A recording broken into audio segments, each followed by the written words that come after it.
In this video, we are going to take a look at the toolbars of the weekly work scheduler. Recall from an earlier video that there are two toolbars, the scheduling toolbar and the administration toolbar. Notice currently there is not much going on either one of these toolbars. That is because this user has not yet logged in. To log in, you must have a username and password. You can find a default username and password in the user manual if this is the first time you've used this program.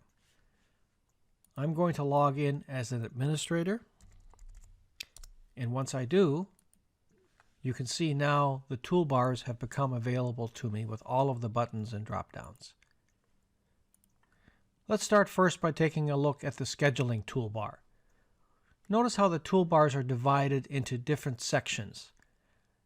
The scheduling toolbar has the Store Criteria section, Processes, Point and Click, Distribute, and the Save button. The Store Criteria area has drop-downs which you can change.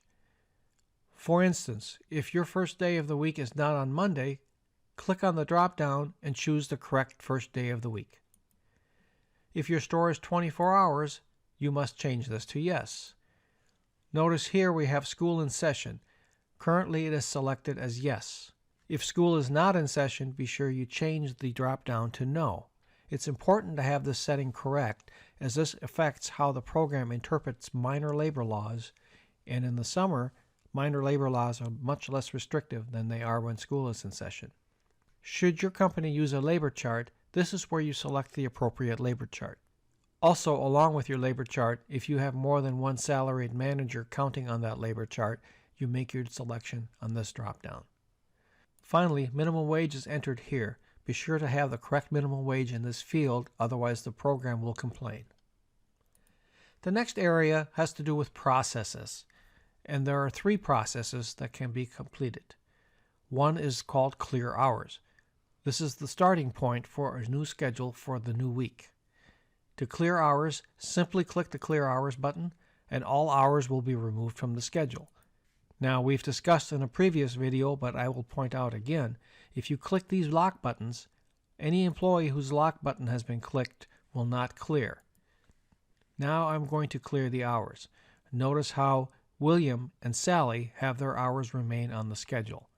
This is useful if you have employees who work the same schedule every week. Rather than clearing them and having to re-enter those hours, it is much easier to lock them to the timeline and not have to re-enter them again.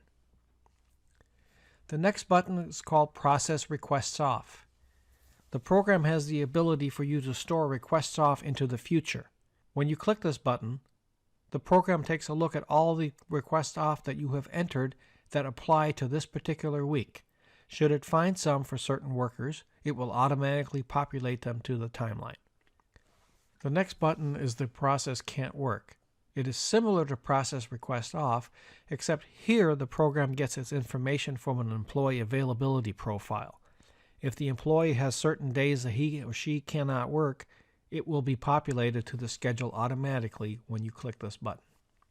The next area has to do with predefined shifts. We've already discussed this in a previous video, but as a reminder, or if you have not seen this video, in order to utilize predefined shifts, you must first enable point and click, and then you can use the drop-down and select any shift that you desire.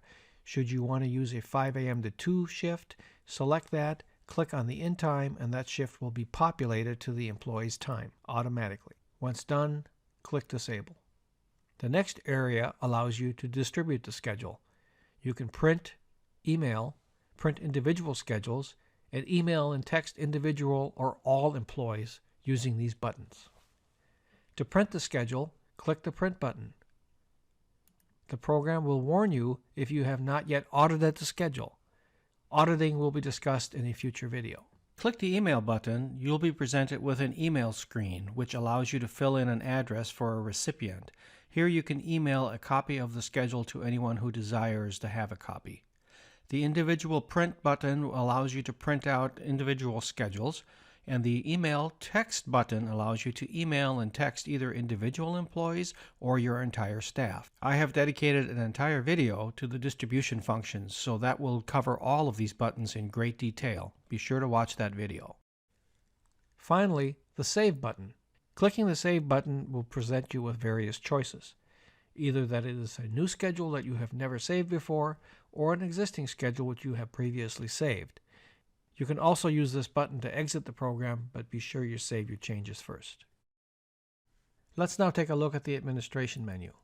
On the administration menu, we have these groups: Data, Calendars, Reporting, Options, View, Versions, Help, and once again we have the Save button. Let's start with Data. The Data section contains 4 buttons: the Data Manager, the Address Book, the Import function, and the Move Employee. The Data Manager and Import will be discussed in a separate video.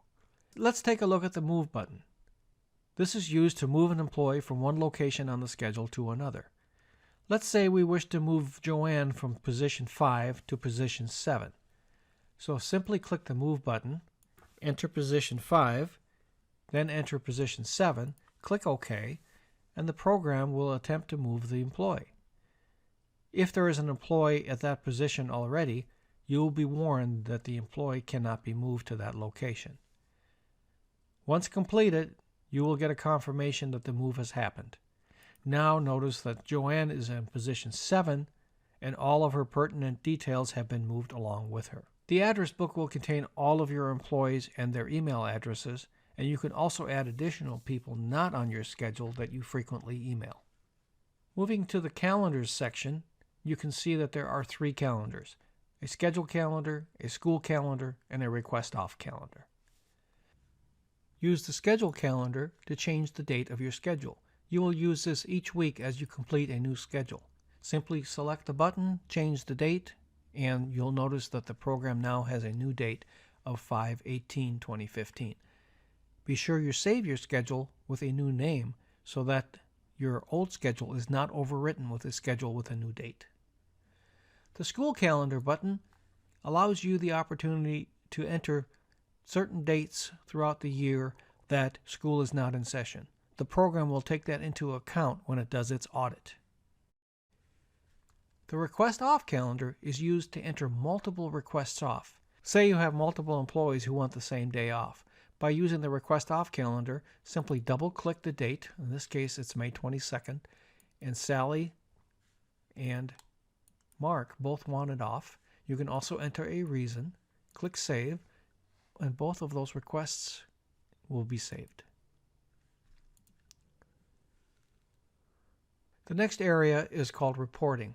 It contains the Audit button as well as the Reports button. Clicking on the Audit button will initialize the auditor. The auditor will go through your program and check for all valid schedules. It ensures that there are no violations of any kind for minor labor, as well as making sure that the employee profiles that you have set up are being enforced. We will have a separate discussion on the auditor in a separate video. Clicking on the Reports button and you'll be shown a menu of reports. Choose the report you'd like to run. Here I'm going to run the complete employee listing by selecting the radio button and clicking OK. The program will generate a report for you showing all the pertinent information of your employees. It will not, however, show things like wages and social security numbers, as those are considered sensitive information and will not be published on a report. You can then either print or email this report, or you can return back to the schedule. The next area is the Options area. It contains 2 buttons: Setup and Tools. Both of these are more involved than what we want to cover in this video, so we will dedicate separate videos for both of these functions. Let's move on over to the View area. The View area also has 2 buttons: Max Screen and Show Profiles. If you want more real estate space in the center section of your schedule to see more employees, simply click the Max Screen button. It will collapse the top area as well as reduce the number of employee lines from 3 to 2. The end result is you see more employees on your screen at any given time. When finished, simply click Normal Screen and everything is returned back to where it was. You also have a Show Profiles button. The Show Profiles button will allow you to see all of your employee profiles on the timeline at the same time. Rather than clicking individual profiles, as in Sally, here I can click this once and then turn it back off. If I wish to see all of the profiles at the same time, I'll scroll down here so we can see multiples. I'll click the Show Profiles button, and then all of the profiles of all of the employees will be shown on the timeline at once.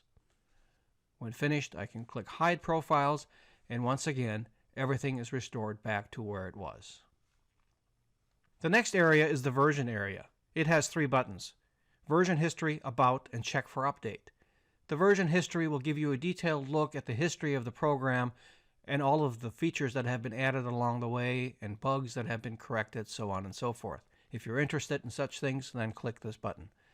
The About button will bring up the splash screen similar to what you see when you launch the program. The Check for Update button is a manual way to check for updates to the program.